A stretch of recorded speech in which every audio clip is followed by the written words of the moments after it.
السلام علیکم، بسم اللہ الرحمن الرحیم۔ انشاءاللہ ہم آج بھی پروفیسر سید محمد سلیم رحمۃ اللہ علیہ کی کتاب اذکار سیرت کا مطالعہ جاری رکھیں گے۔ الحمدللہ آج اس سلسلے میں ہماری نویں نشست ہے۔ ابھی تک ہم نے شروع کے اس کے 4 چیپٹرز کا مطالعہ کر لیا ہے اور آج ہم اپنا مطالعہ کریں گے صفحہ نمبر 63 سے صفحہ نمبر 68 تک۔ بسم اللہ الرحمن الرحیم۔ صفحہ نمبر 63 اور ٹاپک ہے مکے میں دعوت حق کا ظہور۔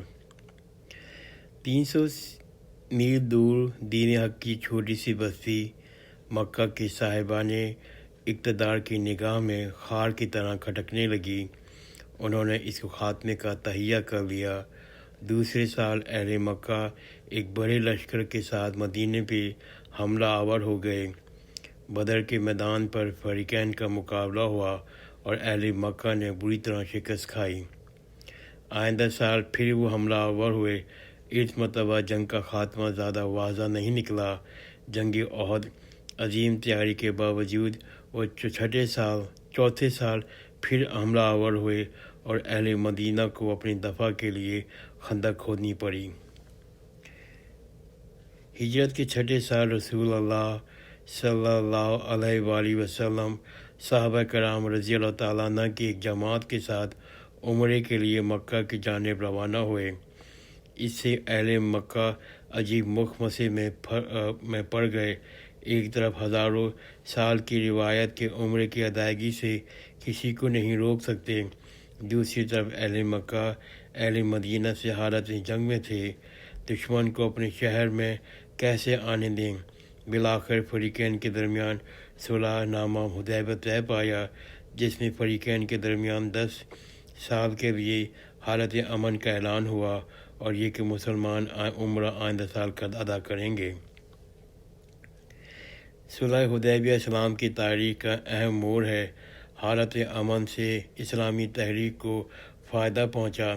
مدینہ کے شمال میں خیبر کے یہودی تھے اور جنوب میں مکہ کے مشرکین تھے، اور ان دونوں کے مابین گٹھ جوڑ تھا، جس کی وجہ سے 6 سال تک مدینہ میں خوف و ہراس کا عالم تھا۔ صلح حدیبیہ کے فوراً بعد رسول اللہ صلی اللہ علیہ وآلہ وسلم نے خیبر کے یہودیوں کو ان کی غداری کا مزہ چکھا دیا۔ خیبر فتح کر لیا۔ اہل مکہ کا ایک بازو ٹوٹ گیا۔ حالت امن سے مکہ اور مدینہ کے درمیان باہمی ملاقات کا سلسلہ جاری ہوا۔ اہل مدینہ کی دینی اور اخلاقی حالت سے کوئی شخص بھی متاثر ہوئے بغیر نہیں رہ سکا۔ اس زمانے میں خالد بن ولید، عمر بن عاص رضی اللہ تعالیٰ عنہ جیسے تجربہ کار جنگی ماہرین دار اسلام میں داخل ہو گئے۔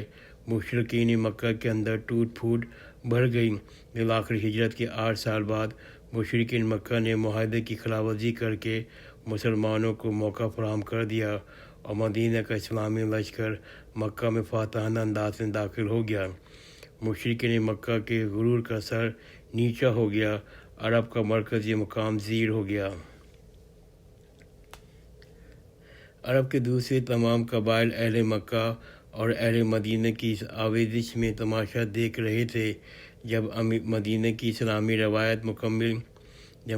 اسلامی ریاست کو مکمل فتح حاصل ہو گئی تو سب جیتنے والے فریقین کے ساتھ آ ملے اور فوج در فوج لوگ دین اسلام میں داخل ہو گئے۔ مدینہ کی 10 سال کی زندگی پوری طرح اسلامی معاشرہ سرگرم عمل ہو گیا۔ مدینہ کی 10 سال کی زندگی میں پوری طرح اسلامی معاشرہ سرگرم عمل ہو گیا۔ معیشت، معاشرت، سیاست، اخلاق و قانون تمام شعبے پوری طرح کام کرنے لگے۔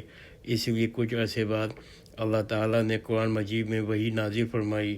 سورہ مائدہ آیت نمبر 3۔ آج میں نے تمہارا دین مکمل کر دیا، تم پر نعمتوں کا اتمام کر دیا، دین اسلام کا تمہارے لیے پسند کر لیا۔ اللہ تعالیٰ نے یہ پروان خوشنودی عطا فرما دیا۔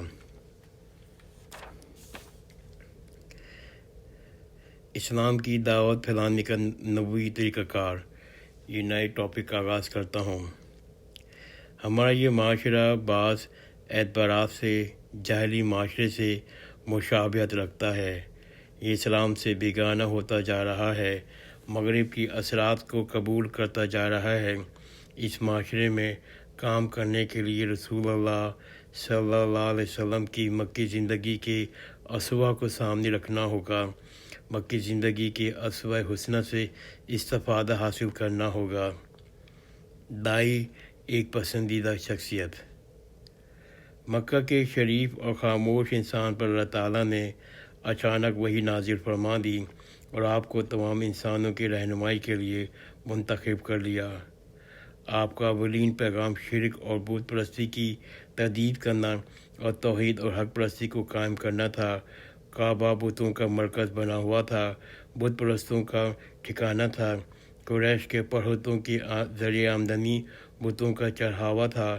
اس نئی انقلابی آواز سے سارا مکہ تھر تھرا گیا اور سب یک زبان آپ کی مخالفت میں کھڑے ہو گئے۔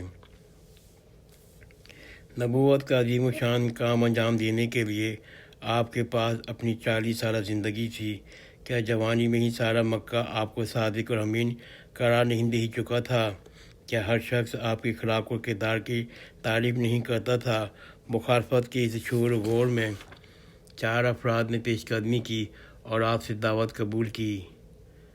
حضرت خدیجہ الکبریٰ رضی اللہ تعالیٰ عنہ، بیوی رفیق حیات، حضرت ابو بکر صدیق رضی اللہ تعالیٰ عنہ، بچپن کے ساتھی اور دوست، حضرت علی رضی اللہ تعالیٰ عنہ، بھائی گھر میں ساتھ رہنے والے، حضرت زید رضی اللہ تعالیٰ عنہ، خادم، اچھی بری باتوں سے سب واقف۔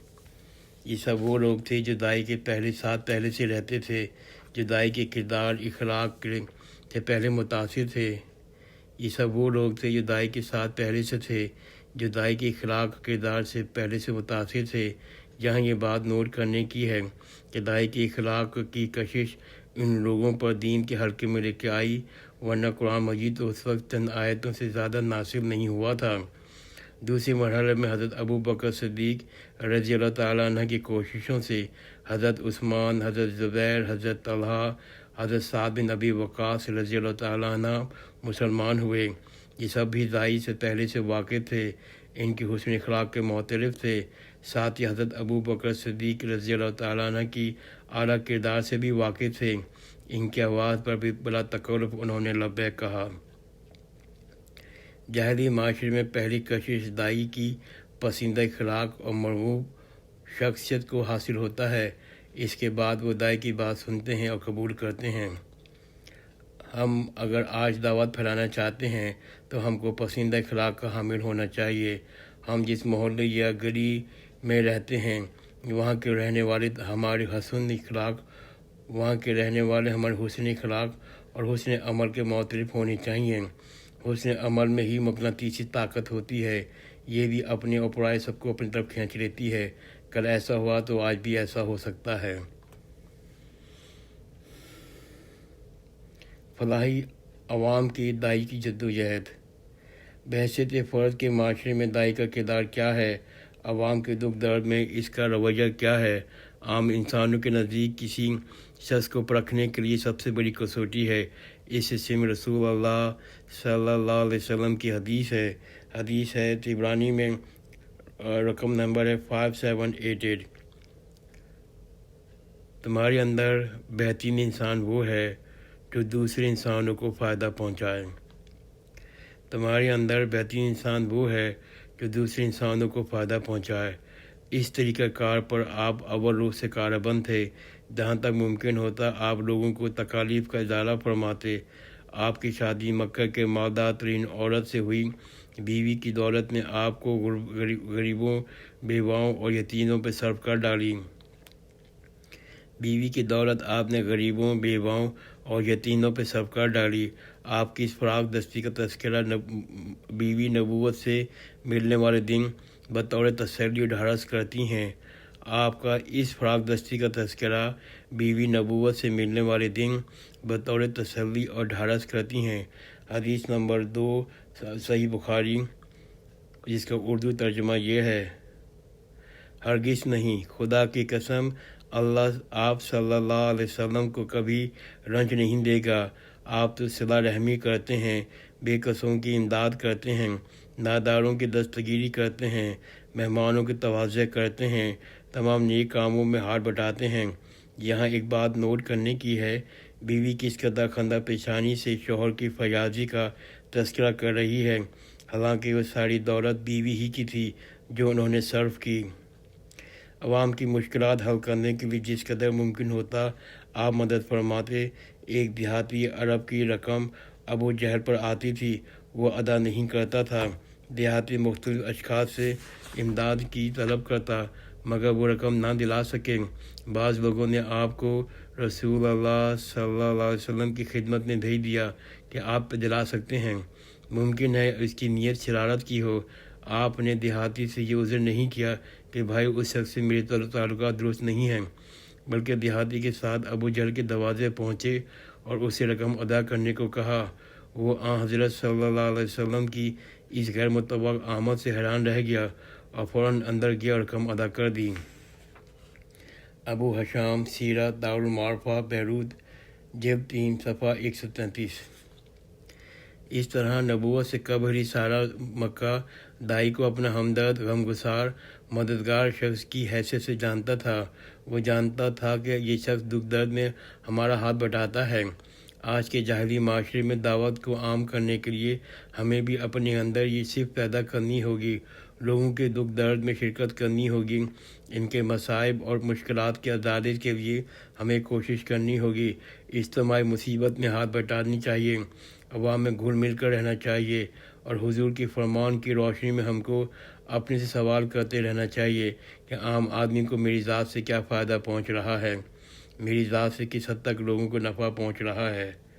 حضور کی فرمان کی روشنی میں ہم کو اپنے سے سوال کرتے رہنا چاہیے کہ عام آدمی کو میری ذات سے کیا فائدہ پہنچ رہا ہے، میری ذات کس حد تک لوگوں کو نفع دے رہی ہے۔ مقبول اور پسندیدہ کردار، ہمدردی اور نفع رسائی کی یہ وہ صفات رسول اللہ صلی اللہ علیہ وسلم کے پاس موجود تھی جن کی بنا پر وہ بت پرستیوں کے اس گھر میں مخالفتوں کے سارے طوفانوں کو ثابت قدمی کھڑے رہے، ورنہ کوئی مادی سہارا آپ کے پاس موجود نہیں تھا۔ میں اپنا مطالعہ یہاں روکتا ہوں۔ انشاءاللہ آئندہ کی نشست میں اسی اسلام کی دعوت کا نبوی طریقہ کار کے ٹاپک پر دعوت کی لگن کے بارے میں بات کروں گا۔ جزاک اللہ خیر، خدا حافظ۔